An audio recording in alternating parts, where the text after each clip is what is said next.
Deuda de sangre, por Raúl Montes de Oca. Acto 1.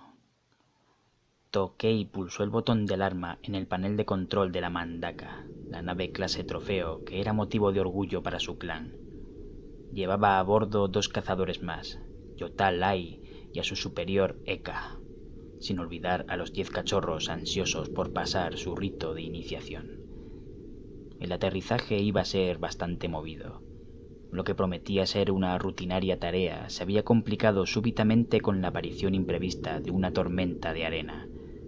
El viento azotaba con furia el casco de Servinium. La resistente aleación podía absorber sin problema el calor generado por la entrada en la atmósfera, pero ni los estabilizadores iban a evitar que la nave se sacudiese como un enfermo de fiebres. La tripulación se agarró o aseguró como pudo para evitar salir despedidos en uno de los peligrosos bandazos que involuntariamente realizaba el transporte. La habilidad del piloto resultó clave para que no acabasen estrellados contra una de las grandes columnas de piedra natural que se hallaban desperdigadas a lo largo y ancho de la árida llanura. Tokei consiguió pasar el vientre curvado de la Mandaka sin causar a sus pasajeros más que algunos golpes que no parecían revestir mayor gravedad. Eka observó a los miembros de la partida de caza iniciática. Los jóvenes parecían una manada de sabuesos de presa que llevaran encerrados demasiado tiempo. La excitación por la cacería que estaba a punto de comenzar los tenía inquietos y nerviosos. Y eso era algo que al viejo Yautja no le gustaba. Deseosos de destacar y conseguir su bautismo de sangre, los inexpertos aprendices eran un peligro para sí mismos y para el resto de la partida. La falta de disciplina y el afán de protagonismo formaban una mezcla letal cuando se encontraban en una situación de combate. Eka echó un rápido vistazo al grupo. Sabía que era muy probable que no todos terminaran el sangriento rito de iniciación. Las promesas de gloria les cegaban, y algunos descubrirían de dolorosa manera que su mísero destino era morir desangrado en aquel lugar remoto y polvoriento de la galaxia. Los jóvenes parecían ignorantes a todo aquello, y se limitaban a pavonearse con sus compañeros. Puede que en algún momento de su vida él también se hubiese comportado como aquellos prepotentes cachorros, debió pensar Eka al ver la escena, pero ya no conseguía recordarlo. Hacía mucho tiempo de su primera cacería, y tras aquella llegaron muchas más. A través de la galaxia cazó a todo tipo de presas y llegó a ganarse el título de Bakertei, una distinción muy honrada entre los miembros de su raza que le acreditaba como uno de los más veteranos cazadores. Pero a Eka le interesaba cada vez menos la caza. Ya no sentía las sensaciones que los estúpidos jóvenes no conseguían disimular. Tenía tantos trofeos que nada le quedaba por demostrar. No le había gustado la situación desde el principio. Sin dudarlo, habría preferido quedarse en su mundo natal con el cómodo trabajo de instructor de combate. En los últimos tiempos era poco habitual que Eka participara en misiones de campo. De no haber sido por la petición expresa de los ancianos, jamás habría aceptado venir. Pero se trataba de un caso especial. El planeta en el que ahora se encontraban era un coto de caza en disputa entre su propio clan y los sables oscuros. Cualquier fallo en la operación podría ser aprovechado por sus adversarios para hacerse con el dominio de la zona. Por esa razón, los líderes habían pedido a Eka que comandara de forma excepcional la partida. Al fin y al cabo, él había entrenado a los jóvenes, los conocía mejor que ningún otro. La presencia del veterano guerrero les daba ciertas garantías de que la cosa no se saliera de control. El movido aterrizaje no era un buen presagio, pero había un trabajo que hacer. Eka se puso el yelmo, asegurándose de ajustar correctamente las conexiones del respirador, y el resto de la tripulación hizo lo propio. No es que la atmósfera fuera tóxica, pero una exposición demasiado prolongada al aire del planeta podía llegar a causarles mareos e incluso ocasionar un desmayo. Y si algo había aprendido Eka, era que en una cacería siempre hay que estar bien atento. dio la señal a su subordinado Yotal Ai para que abriese la rampa de desembarco. Los cachorros apenas esperaron a que la pasarela tocase suelo. Salieron como una estampida de Rins. Incluso Espada Reforzada lanzó un desafiante gruñido. Eka se preguntó a quién trataba de amedrentar aquel estúpido. El veterano Yautja llamó la atención al joven y a través del yelmo se pudo oír el entrechocar de sus mandíbulas. La advertencia del líder era clara. Si continuaba con esa falta de disciplina, la próxima vez la cosa iría a mayores. Espada Reforzada bajó la mirada y agachó la cabeza en señal de sumisión. Era común entre los que no habían pasado el bautismo de sangre que no usaran un nombre Yautja. Ese era un derecho que debían ganarse. Puede que cuando estuviesen con sus familias, durante la infancia y la adolescencia, tuvieran un nombre propio. A Eka eso no le podía importar menos.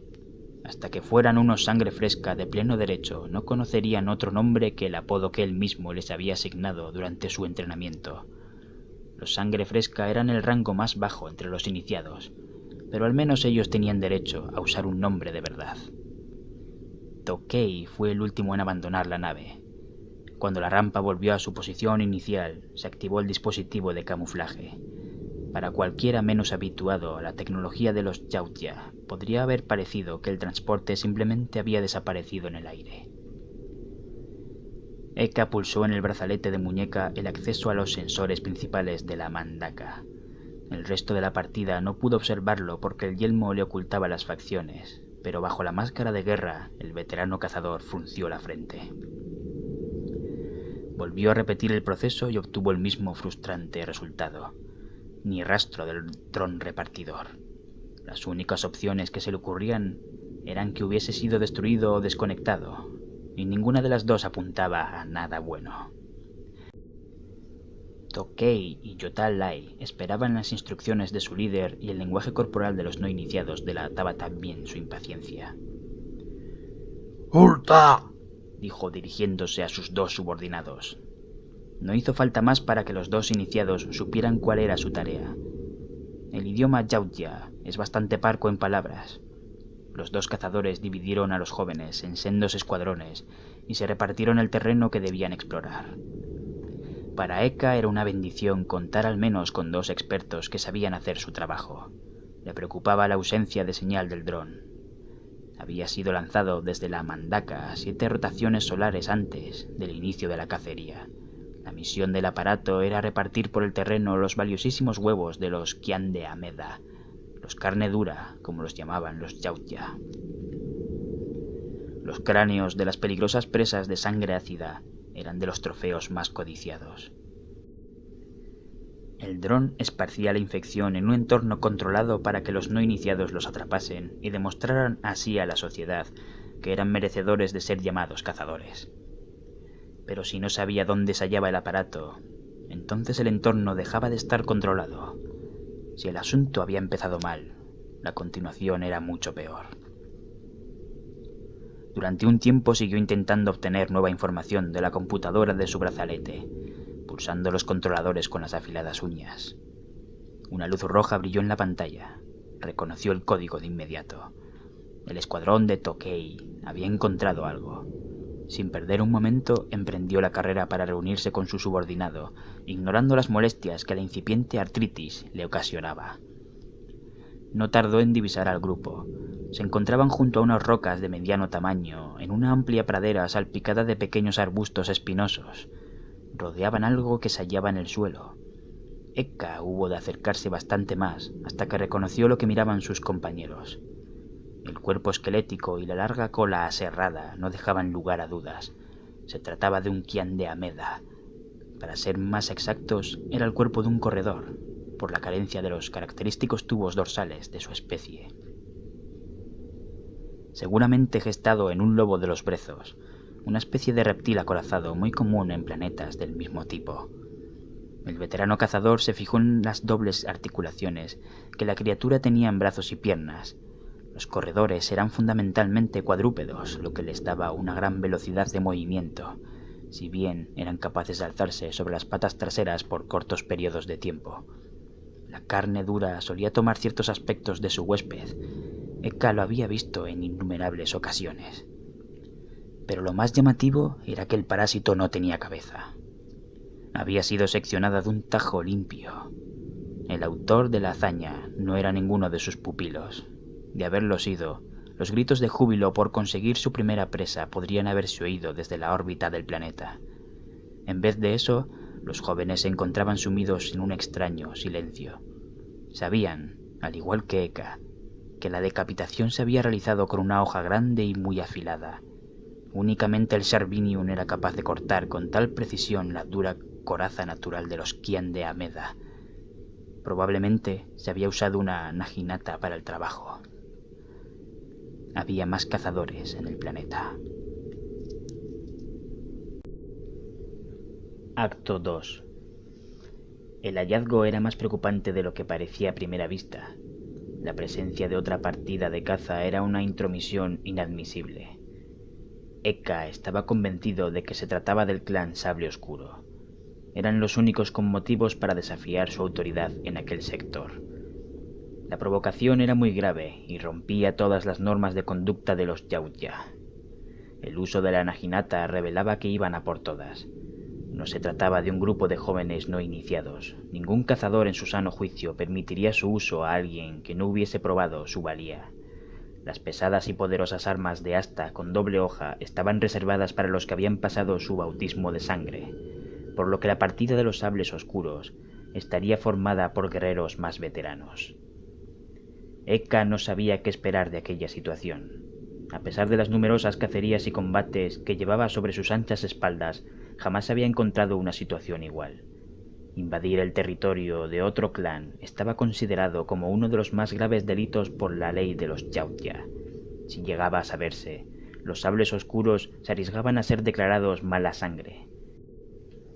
Pero para ello tendría que presentar primero las pruebas al Gran Consejo de Ancianos, y el veterano cazador presentía que si el clan Sable Oscuro había llegado tan lejos, no se lo iban a poner fácil.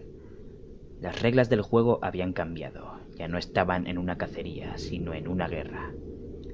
Lo primero que hizo fue mandar una señal de reunión al grupo de Yotal-Ai. En cuanto llegaron, el líder activó el dispositivo de camuflaje y se adelantó siguiendo el rastro del decapitado Kian de Ameda. El resto de la partida le imitó y fueron tras sus pasos. No tardaron en llegar al lecho de un río seco cuyas riberas cortaban el terreno casi a cuchillo, formando un cañón natural de más de 6 cuerpos de altura. La tierra de aluvión no estaba cuarteada, así que era de suponer que en época de lluvias todavía corría agua por allí. Ahora, en plena temporada estival, y con el calor de los soles que alumbraban el planeta, no se veía ni una gota de líquido, pero la abundante presencia de vegetación en sus márgenes indicaba su presencia en el subsuelo. Eso atraería a la fauna local y, por extensión, también a la carne dura, siempre deseosos de conseguir más huéspedes para sus embriones en su inacabable y sangriento ciclo reproductivo. Si los Kian de Ameda andaban sueltos, significaba que los del clan Sable Oscuro se habían hecho con el control del dron y habían comenzado la cacería por su cuenta. Tenían que haber estado esperando ocultos a su llegada desde hacía tiempo. No era un incidente imprevisto. Aquello estaba bien meditado y planeado.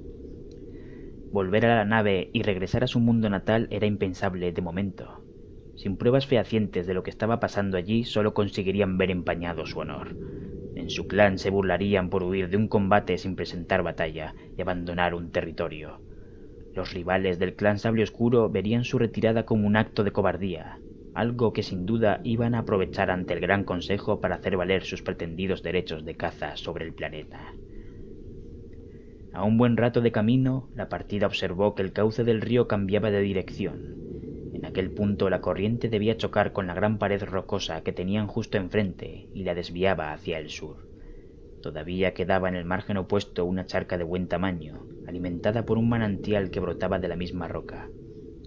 Helechos de altura considerable y otros tipos de exóticas plantas locales cubrían el verde rincón. Si bien no se podía considerar un vergel ni una jungla, sí que era con diferencia lo más frondoso que habían visto desde que llegaran a aquel polvoriento planeta. Eka analizó con parsimonia el escenario. Era un lugar ideal para encontrar nuevas pistas, pero también lo era para sufrir una emboscada. No debía precipitarse. Tras unos instantes señaló hacia el fondo del cañón, dirigiéndose a Jota Lai. El cazador interpelado asintió y se llevó a su grupo. Comenzaron a descender la escarpada vertiente para acercarse al oasis por el seco lecho del río. El líder hizo luego señas a Tokkei para que su escuadra le siguiera por el borde superior del cañón. El jefe de la partida se adelantó para observar con más detenimiento la pared rocosa. El mecanismo del cañón de plasma pareció cobrar vida propia cuando se armó sobre su hombro.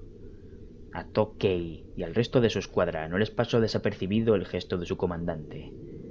Todos activaron también los cañones automáticos y aferraron con más fuerza los bastones telescópicos. Aquellas armas podían convertirse con un simple mecanismo en una ligera pero robusta lanza que podía ser usada en combate cuerpo a cuerpo o también ser lanzada como una jabalina.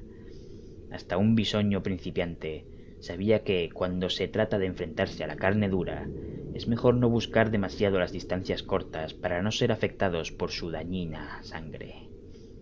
Las armaduras de los no iniciados eran muy básicas y carecían de las protecciones antiácido que sí tenían las de sus superiores. Así eran las reglas de la caza. No era una tarea fácil ganarse el sitio en la rígida jerarquía de los Yautja. Esperó hasta que el grupo de Jota Lai estuvo a la distancia de un tiro de piedra de la charca. Fue entonces cuando, a través del agujero por el que brotaba el manantial, comenzaron a salir los Qian de Ameda, más de una decena de ellos. Como escupidos por la misma tierra, las criaturas se lanzaron en tromba sobre el grupo de Jota Lai. Ekka fue el primero en disparar. Su descarga de plasma reventó a la más adelantada de las criaturas. Seguidamente se inició una auténtica lluvia de descargas de los cañones. Jota Lai también hizo blanco y mató a otra más. Aunque Tokkei acertó a su objetivo, el impacto le alcanzó de refilón y no logró abatirlo. De la cortina de plasma procedente de los no iniciados, tan solo el disparo de combatiente cegador dio en la carne de sus enemigos.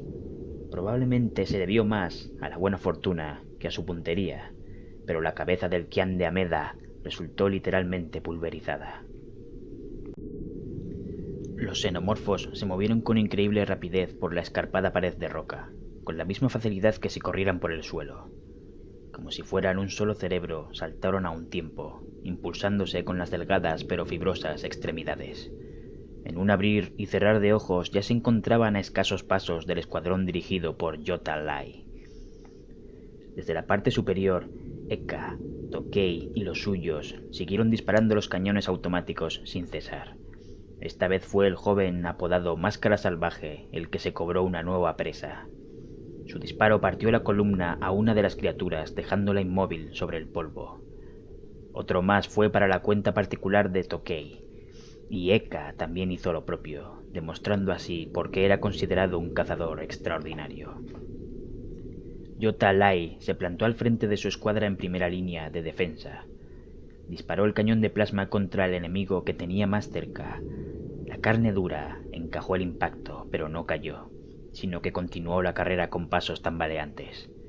Con un vertiginoso ataque, el cazador clavó la lanza telescópica en el pecho de la criatura herida y volvió a retirarse con igual rapidez, dejándola definitivamente incapacitada para combatir. Un chorro de sangre ácida cayó sobre su armadura, que siseó unos segundos al ser corroída, pero la protección aguantó sin que el peligroso y viscoso líquido llegara a tocar la verdosa piel. Tras él, disparó el resto de la escuadra con poco acierto. Se notaba la inexperiencia de los jóvenes en el combate. Jota Lai se trabó en combate cuerpo a cuerpo con uno de los xenomorfos, pero no pudo impedir que otros tres sobrepasaran su posición y cayeran sobre los no iniciados. La criatura que se encontraba con él lanzó su mandíbula extensible contra su pierna derecha. Pudo notar cómo los afilados colmillos se hundían en su carne.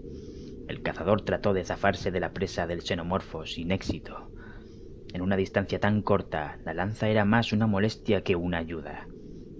Se deshizo de ella y desplegó las cuchillas ocultas en el brazalete de combate. Con un tajo de arriba hacia abajo, trinchó la cabeza de la criatura y retorció las hojas, removiendo todo el repugnante contenido de su interior. Con un apagado chillido de dolor, la carne dura dejó de moverse para siempre. 2 de los 5 jóvenes que estaban por pasar por su bautismo de sangre perdieron el temple al ver a los xenomorfos cargar sobre ellos. Bien es cierto que las criaturas tenían una presencia terrorífica y que no todos los Yautja estaban preparados para ser cazadores, pero con sus acciones se habían deshonrado al huir del combate y ya jamás llegarían a ser siquiera unos sangre fresca. Un Kian de Ameda se fue a por ellos y cayó sobre la espalda de uno de los que huía, que se fue al suelo de bruces por el golpe. No llegó a levantarse. Antes de que pudiera reaccionar, la cola serrada de la criatura le atravesó la espalda hasta aparecer por el pecho. El infortunado se sacudió con los estertores de la muerte y exhaló su último aliento. El no iniciado que consiguió escapar ya no volvería. No tenía sentido hacerlo. Acababa de convertirse en un paria y había perdido su sitio en la sociedad Yautja. Acto 3. Espada Reforzada fue de los pocos cachorros que mostraron iniciativa. Sin dejarse amilanar por la ferocidad de la criatura, esperó mientras empuñaba con fuerza la lanza telescópica. Esperó hasta que su objetivo estuvo casi encima de él, y entonces embistió con el arma al frente. El imprevisto movimiento cogió por sorpresa al xenomorfo, que quedó ensartado en la hoja, pero no estaba muerto. Seguía debatiéndose furioso para intentar sacarse el afilado metal. Dio un barrido con la cola cerrada e hizo brotar sangre del muslo de Espada Reforzada, que quedó cubierto de un brillante líquido verde. La valentía del joven insufló ánimos en sus 2 compañeros más cercanos.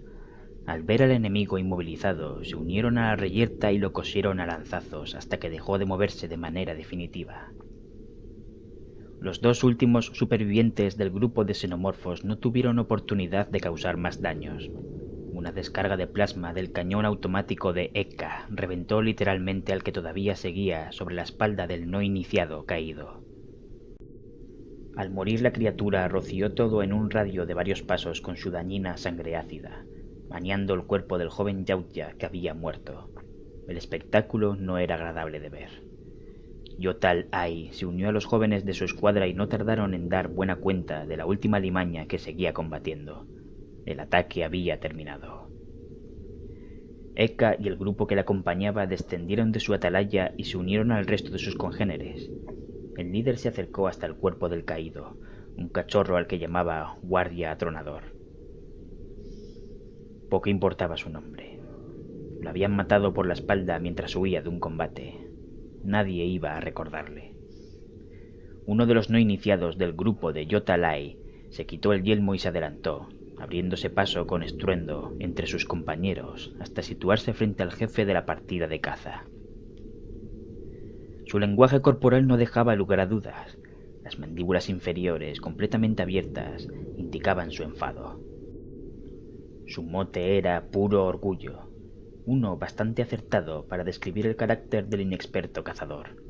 Se plantó frente a Eka y le dio un sonoro manotazo en el hombro. De inmediato todos los Yautja se apartaron del insensato puro orgullo y de su líder, procurando dejar el suficiente espacio por lo que pudiera pasar.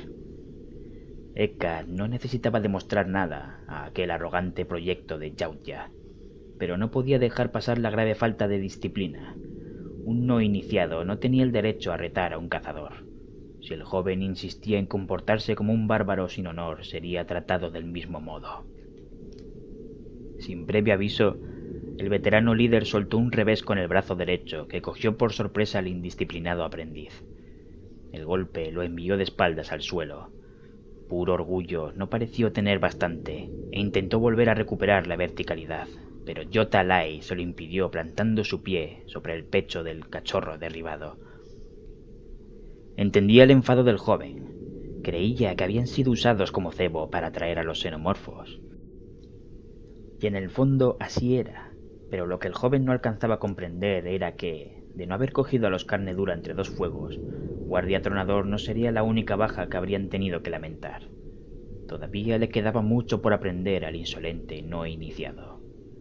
Puro orgullo buscó desde el suelo las miradas de sus compañeros, mas ninguno se la devolvió. Con un gruñido de frustración, reconoció su sumisión, al fin. El líder no prestó más atención a su rebelde pupilo. Había cosas más urgentes por resolver. combatiente cegador profirió un gruñido de advertencia y señaló sobre la loma por la que habían descendido no hacía mucho. Allí, flotando sobre el saliente, estaba lo que parecía ser una especie de ave. Una observación más detallada dejaba claro que no se trataba de un ser vivo por sus reflejos metálicos. Ekka lo reconoció. Era un dron de cetrería, un aparato de vigilancia y rastreo que estaba prohibido usar en una cacería, según la ley Yautja. Los del clan Sable Oscuro eran expertos en tecnología y se habían traído todos los medios a su disposición. El dron debía estar transmitiendo las imágenes a tiempo real, así que sus rivales ya los tenían localizados. Un disparo brotó del cañón automático de Ekka y el aparato electrónico explotó en una nube de chispas. Debía tratar de ganar algo de tiempo. Lo primero era alejarse del lugar. Los sables oscuros no tardarían en aparecer. El líder de la partida lideró la apresurada marcha de retirada. Después de un tiempo prudente, ordenó a sus subordinados que acantonaran el grupo en una pequeña meseta y que le esperasen allí. La decisión de que su líder no se quedara con ellos causó cierto estupor entre los jóvenes, como podía deducirse por sus cabezas inclinadas hacia un lado, pero nadie cuestionó la orden. Yota Lai y To Kei organizaron la defensa. Si la orden de su superior les incomodaba, no dieron muestras de ello. Conocían cuál era su lugar. Los dos soles lucían en un cielo despejado en todo su esplendor. Hacía calor incluso para los estándares Yautja. El tiempo parecía haberse detenido y cada instante se antojaba una eternidad. Siempre estaban en tensión, esperando ver aparecer en cualquier momento a los sables oscuros. Poca o ninguna esperanza albergaban ya de que se encontraran en el planeta para otra cosa que no fuera acabar con ellos y reclamar el coto de caza para su clan. Yota Lai y Espada Reforzada aprovecharon los momentos de relativa tranquilidad para tratar sus heridas con los botiquines médicos. La herida del joven no parecía grave. Le bastó con un par de grapas, desinfectante y algo de calmante. Yota Lai, en cambio, observó con preocupación el círculo de color morado que se había formado en el lugar donde el corredor le había mordido. Tenía todo el aspecto de que la alimaña le había inoculado algún tipo de veneno. Se inyectó un estimulante y confió en que con aquello fuera suficiente. En el límite del rango de sus lanzadores de plasma y hacia el sur comenzó a levantarse una nube de polvo. Pronto pudieron oír el apagado sonido de los motores de una nave. Era una mandaka similar a la que les había llevado hasta aquel planeta. Cuando tomó tierra y se desactivó el campo de camuflaje, pudieron confirmar por el color y los distintivos del casco que era propiedad del clan Sable Oscuro. Tras unos instantes de tenso silencio que nadie se atrevió a romper, la rampa de desembarco comenzó a abrirse. Alrededor de una veintena de guerreros salió del vientre de la nave. Iban ataviados con pesadas armaduras completas, discos buscadores, biomáscaras y todo tipo de armas. To Kei y Yota Lai intercambiaron una mirada. Ambos se dieron cuenta de que ninguno sobreviviría para ver otro amanecer. ¿Qué? Preguntó To Kei por el paradero de su líder. La única respuesta que obtuvo del otro cazador fue un encogimiento de hombros. Como si hubiera sido convocado por sus palabras, Ekka apareció tras ellos. No le habían oído llegar. A pesar de sus largos años, el veterano cazador seguía siendo sigiloso como un sabueso de presa. El grupo al completo quedó pendiente de las instrucciones del jefe de partida. Ekka les indicó que esperaran mostrando las palmas de las manos hacia abajo. Seguidamente comenzó a descender la empinada pendiente que descendía de la meseta hacia el llano en dirección a la nave. Mark, Les dijo Ekka a los recién llegados, mientras se acercaba con las manos en alto. Podía ver que los sables oscuros se movían inquietos. No se esperaban un parlamento y dudaban entre si debían aprovechar la ventaja o escuchar lo que aquel loco tuviera que decir. Fuera como fuera, dejaron que Ekka llegara lo suficientemente cerca como para tener la nave a tiro. En la reciente escapada, había aprovechado para ir a su nave y cargar el cañón automático con granadas de plasma. No eran un arma honorable, pero no se podía demostrar honor a unos traidores que ni siquiera entendían el significado de la palabra. 5 proyectiles brotaron del cañón de hombro de Eka, que enfilaron directos hacia la nave de los sables oscuros. La rampa seguía todavía abierta y por allí se colaron las 5 estelas de fuego. El efecto de la explosión se multiplicó por 10 al detonar las granadas en un espacio cerrado. El transporte se convirtió en una enorme bola de fuego que se llevó de paso las vidas de 5 sables oscuros al ser devorados por la nube de plasma.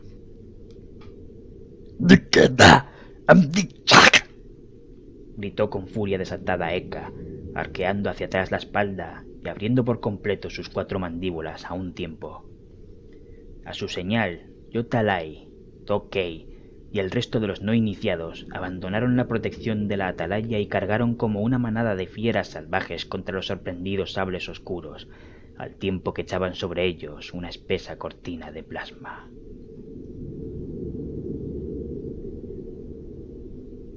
Acto 4. Tuaya observó el desolador panorama a su alrededor. Podía parecer una victoria, pero estaba muy lejos de serlo. Era un auténtico desastre. Puede que los enemigos del clan Sable Oscuro estuvieran todos muertos, pero el coste pagado había sido terrible. Habían perdido una nave y a 15 guerreros de élite. Iba a ser muy difícil de explicar a los ancianos cómo podía haber ocurrido algo así cuando tan solo se enfrentaban a 3 guerreros con equipo de cacería y a un grupo de no iniciados. No le preocupaban las consecuencias. Nada de lo que había sucedido allí se sabría jamás. A los ancianos no les interesaba. De saberse, sería el fin definitivo para todo el clan. Pero la muerte de sus guerreros iba a ser una pesada carga que soportar para Tuatya. Incluso sentía cierto pesar por sus enemigos. Cuando llegó el momento de la verdad, se habían comportado como auténticos guerreros. Su valentía tendría que haber sido recordada en un poema épico. Ni siquiera ese consuelo tendrían. Todo debía ser olvidado por el bien del clan Sable Oscuro. Nadie sabría jamás cómo Eka había acabado con 3 de sus guerreros en inferioridad de condiciones. Cuando exhaló, llevaba más de 2 decenas de feas heridas sangrantes encima. Hasta los no iniciados vendieron bien caras sus vidas. Pero la superioridad numérica y táctica hizo que su intento resultara inútil. Acabaron cayendo bajo el poder de fuego de los sables oscuros. Lo que tenía que hacer ahora era tratar de salvar algo del tremendo fiasco. Todavía había una oportunidad. La nave de sus enemigos seguía en el planeta. No debería ser difícil anular los cierres de seguridad. Con ella podría regresar para dar aviso a su clan. El coto podía ser ocupado con facilidad ahora que no había presencia de clanes rivales. Una vez bajo control de los sables oscuros, el Gran Consejo no se arriesgaría a una guerra civil por unos míseros terreros de caza. Junto a otro de los guerreros supervivientes, comenzó a apilar los cuerpos de sus compañeros caídos para luego transportarlos a la nave tomada a sus enemigos. Edda señaló hacia los cadáveres del otro clan. ¡Radilla!, respondió Tuaya. A Enda le sorprendió la respuesta de su líder. No era habitual mostrar ese desprecio por un enemigo Yautya. Dejar los cuerpos a la intemperie era considerarlos como a bestias. Pero no era su responsabilidad cuestionar las decisiones de Tuaya. Lo único que quería era irse de aquella polvorienta bola de tierra perdida en el espacio y olvidar lo que había sucedido.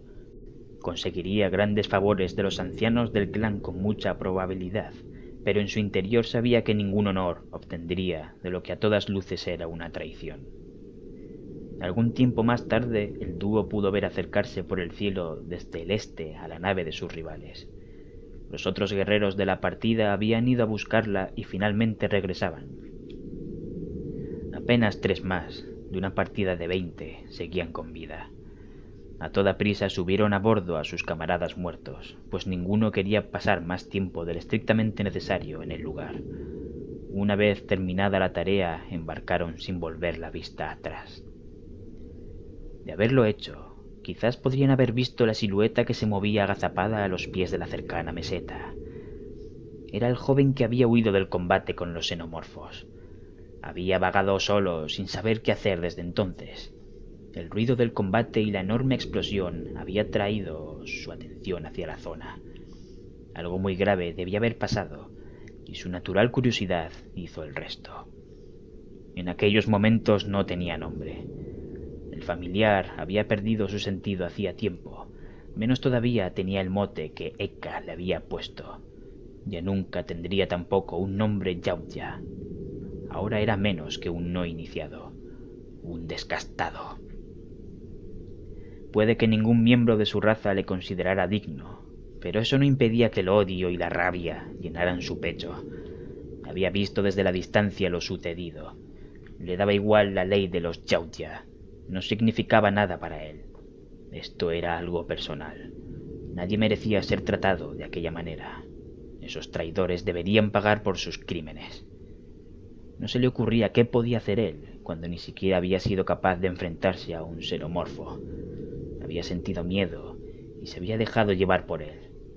Abandonó su puesto y eso le había costado la vida a guardia atronador. Se lo debía a su compañero muerto. Había sido un cobarde una vez, pero no quería seguirlo siendo durante el resto de su vida, fuera esta corta o larga. Vio cómo la nave en la que había llegado al planeta comenzaba a despegar, secuestrada por los traidores del clan Sable Oscuro. Corrió con todas sus fuerzas para nada. El transporte se alejó a toda velocidad sin que sus ocupantes se percataran de la presencia del superviviente.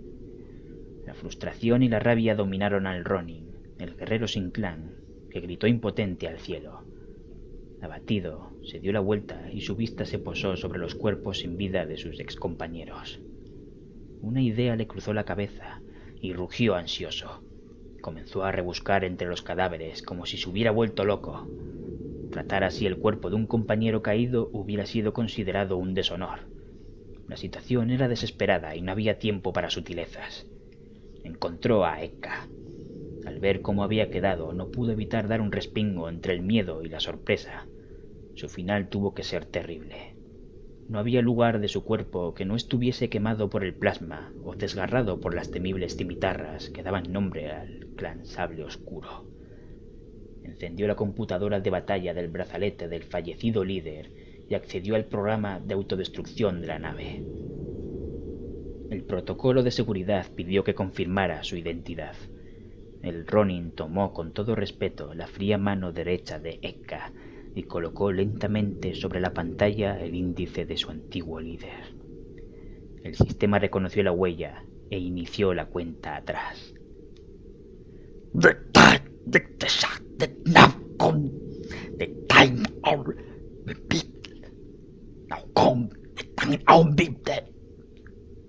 Recitó el Ronin, un antiguo proverbio de los Yautja. La lucha que ha empezado no termina hasta que termina. Aunque la nave ya se perdía entre las capas superiores de la atmósfera, pudo distinguir en el cielo el destello de la explosión y sintió una grata sensación recorriéndole el cuerpo. Los sables oscuros iban a quedarse sin su recompensa después de todo. No se entretuvo demasiado a disfrutar de su victoria. Sin perder tiempo se puso a colocar los cuerpos de sus compañeros para luego incinerarlos con cargas de plasma. Dejarlos sin protección y a su suerte en la naturaleza salvaje no era solo un insulto por parte de los sables oscuros. Si quedaba alguna carne dura viva en el planeta, se exponían a que pudiera gestarse una abominación. Y era bien sabido que si había algo en lo que los Qian de Ameda eran expertos, eso era sobrevivir en las más adversas circunstancias. El futuro era más incierto que nunca. Ser Ronin no se le antojaba un destino tan cruel después de todo.